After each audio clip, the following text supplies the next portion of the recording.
Here's the pile. The guys are finishing now, and the water is a lot higher than a couple days ago.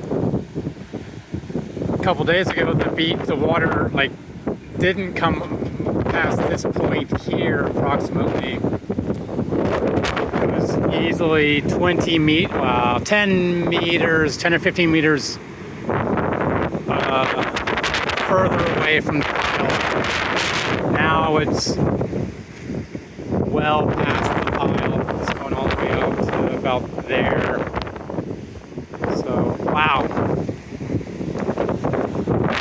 I don't know if it's just storm surge or what, but pretty amazing.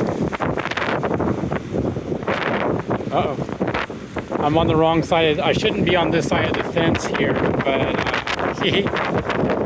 I just stayed out of the water.